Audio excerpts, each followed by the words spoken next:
美国联邦众议院外交委员会的主席麦考尔组团来台湾访问，因是总统赖清德在就任了后头一个来访问的美国团体。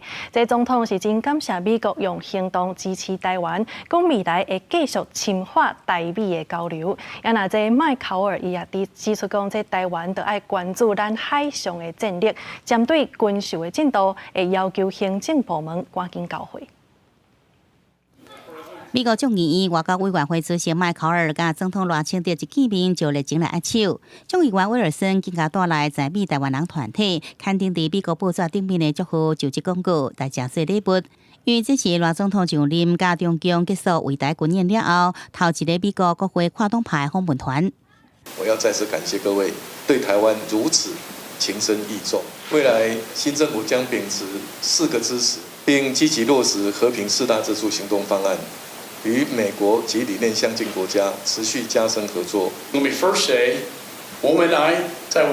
We're here on behalf of Speaker Johnson to show that the United States Congress, on a bipartisan basis, supports Taiwan.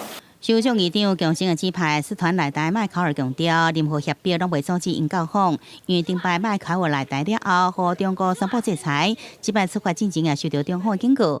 因26来台湾即天，国防部也查到21架出强机、11架出强舰、加4架海警船继续侵扰台湾，对强军的威胁。麦考尔讲，台湾更加应该关注海上战略，并且讲到美国对台军售拖延的情形。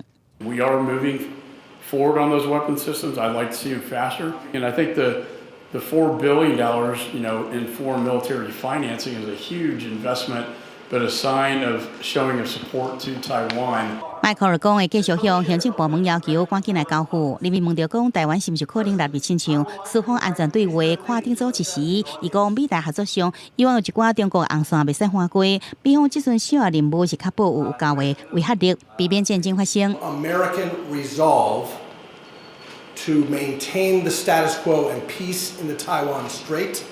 The United States is fully and completely committed to deterrence, to supporting Taiwan militarily, diplomatically, and economically. 众议员巴尔是讲，无论美国总统大选结果安怎，拢未改变美方支持台湾的决心。这摆访问团一行5人，会伫台湾点4天，就台美关系、甲科学经济这议题、甲相关的部会团体来交换意见。记者综合报道。